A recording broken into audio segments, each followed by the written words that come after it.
الرحمن الرحيم أنيقو مصطفى جمال عبد القادر هل كان حق سجيدر وإريالي وطلقلي. أعوذ بالله السميع العليم من الشيطان الرجيم. بسم الله الرحمن الرحيم. وقارن هل كان وهان ومهد عليا الله آدنا أبو ري ويقول لي قوس مسلم وهو قامية كدكتي قفك هو غير كبدن خلقنا صوبنا محمد بن عبد الله صلى الله عليه وسلم وحنا إذنكم سلام يا والدك يولا له شرفت بدن سلام قالئة وصدرك سوقودي السلام عليكم ورحمة الله وبركاته.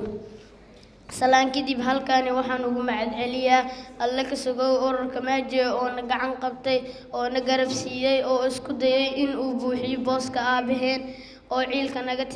bixiyay oo ilinta naga tirtiray booska aabaheenna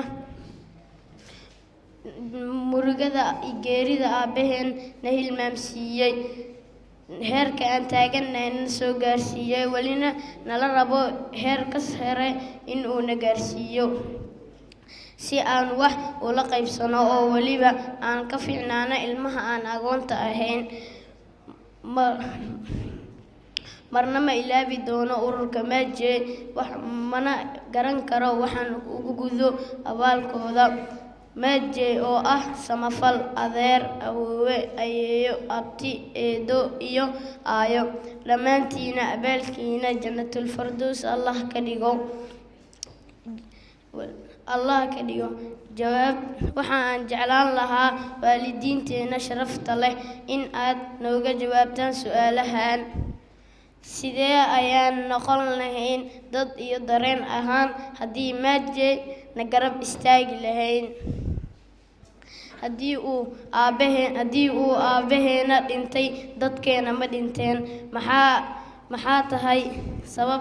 tahay sababta ilaa iyo hadda agoon badan oo nala mid